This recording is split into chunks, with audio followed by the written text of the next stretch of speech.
Ooh, here's one from all my horror movie buddies out there.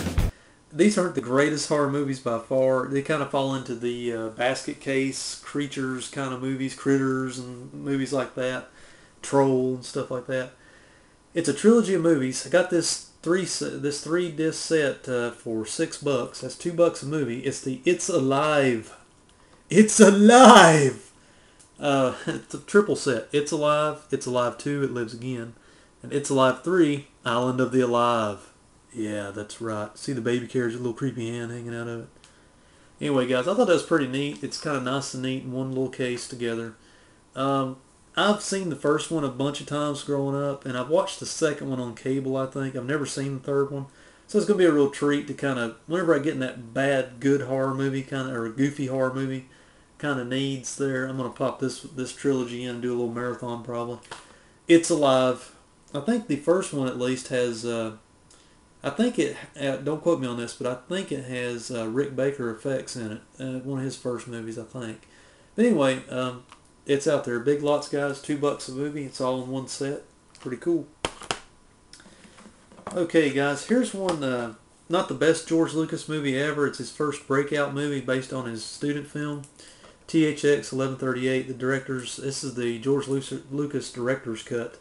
I believe this is the one where he altered some of the CGI effects in the movie. This is one of the rare times he's done some CGI finagling of his movies that I actually enjoyed.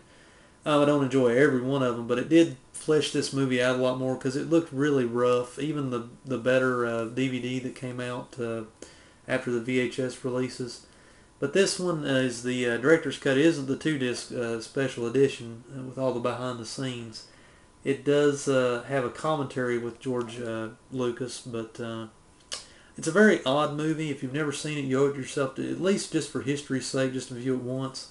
Don't expect Star Wars, but you will pick up on a lot of elements in that movie, even sound cues and sound effects that show up in Star Wars movies later. So it's kind of where he cut his teeth, basically. So I would check it out.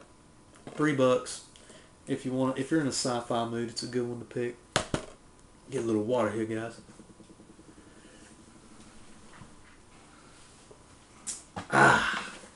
The last of the Big Lots haul, and probably my favorite, or probably the most sought, I'll say it that way, out of the DVD finds here. It is a John Carpenter movie that has escaped me for over a decade. I know it's been out on DVD for a long time, but I've just never wanted to pay the higher prices because it went out of print for a while, then it went back into print. But it didn't do well at the box office because I think there was friction between John Carpenter and the studio. John Carpenter on this show was basically kind of a hired gun. He didn't do the music. He didn't do a whole lot of the editing. He didn't do a whole lot other than just the direction of the movie. He did make a little cameo in the helicopter scenes at the end, but it's a movie that's not all that bad. I've always enjoyed it, but it's not all that great either. The movie is Memoirs of an Invisible Man. And you'll notice, and even though it's a John Carpenter movie of the early 90s, it doesn't have John Carpenter's at the top, on the front or the back.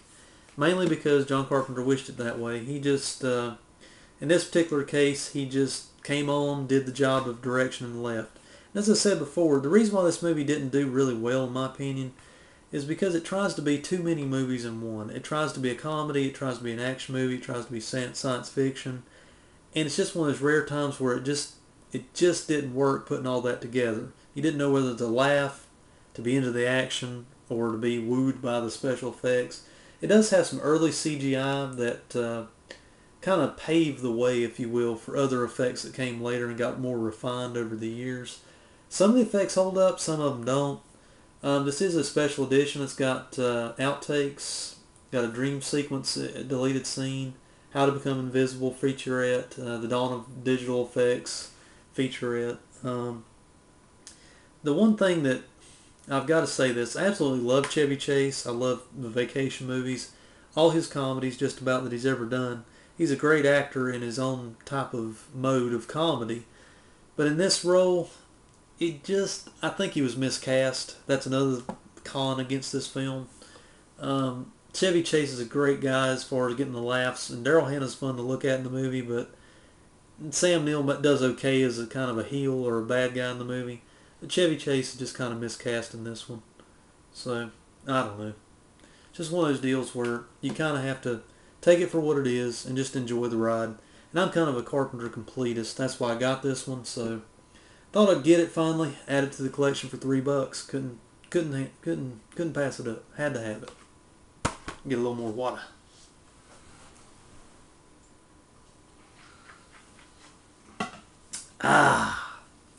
Yeah, we're doing a big time update today, guys. Let's round it out with a few little HD DVD of The Jerk. Had to get it, guys. Couldn't stand it. Steve Martin at his best. Got some good laughs in this one. It's one of those that you watch you watch while you're growing up. I just saw this one a lot on cable, a lot on TV. It's just got a lot of good laughs, a lot of good scenes in it. It's not his best movie ever, but to get an HD DVD for it was $2 and some change off Amazon.com. It's got a couple bonus features on it. It was kind of nice to see it in a better, arena there as far as quality and sound and everything. Because I've always watched this on VHS over the years, and it was time for me to have a copy of The Jerk. A couple of Blu-ray pickups. These are both used Blu-rays, mind you. This was one that's always escaped me. I remember liking it at the movies. I've never seen the unrated director's cut or whatever it is. The movie is Bad Santa. It's a holiday-themed comedy with Billy Bob Thornton. I liked it. It's not really for the youngsters out there as far as the language is concerned and some of the situations in the movie. But I just remember enjoying it, and I got it used. I believe I traded in some trade credit on it. I think I got this for $5 when it was all said and done. So, okay, and as I was saying here, Bad Santa. Just a good holiday-themed comedy. I have no idea what the difference is between theatrical and the unrated version and the director's cut of the film. Two complete versions you didn't see in theaters. I have no idea the difference, but it's got tons of special features, deleted scenes, alternate scenes. I'm sure there's going to be some extra laughs in there. Billy Bob Thornton's kind of a hit and miss actor as far as I'm concerned, but anything post Sling Blade is always questionable. It's just one of those deals where I don't know. I liked him in this movie. I liked the laughs in it. It was kind of harsh as far as for the youngsters and all that, but all in all, not a bad little something different to watch around the holidays just to get some kind of dark comedy laughs out of it. Blu-ray for $5 though, couldn't beat it. Here's another $5 Blu-ray I got at the used movie store. This is my blind buy, guys. I have no idea. I used to play the video games, and I enjoyed the video games of this. I've heard the movie's it's a divided camp movie where half the people really like the movie and half the people think it's crap. The movie is Max Payne with Mark Wahlberg. I even kind of cringe when I say that. I just always pictured somebody else like Clive Owen or somebody different playing this role instead of Mark Wahlberg. It's a 2-disc deal. It's a Blu-ray and a digital copy disc. I've never seen the movie, but for $5, I just wanted to had a couple extra bucks on me. I said, well, I'm just going to buy this and just have some fun with it. If not, I'll do a movie giveaway contest and throw it in for an extra or something like that. You guys let me know what you think about this film. It says it includes both the theatrical version and the unrated version. And I always cringe about the nowadays unrated versions of films, which are just usually not much difference between that and the theatrical. So you guys let me know what you think about Max Payne. I'll pop it in and watch it one day when I get bored. To round it out, guys, it's become an institution to get a laser disc here and there on these updates here lately. The update now warrants a horror classic. I mean, I had to have this horror movie. This is one of those that any self-respecting horror buff should not have in some kind of format in their collection. I give you the laser disc of Phantasm. And it's got the original poster art on the front there, and that's when I really went for it. This one went for I won the eBay auction for about $5.50 and had to pay a couple bucks for shipping. So all in all, about $7 or $8 for this. But I got it mainly for the poster art, and it's just a one disc. It's not a gatefold or anything, or any type of special edition really, but just as a keepsake, because Phantasm's one of those films that just stands out, and I don't feel like it gets the attention that it deserves a lot of times. And it just, especially the first one, because it's a very innovative, kind of old school horror movie that has all kinds of stuff going on.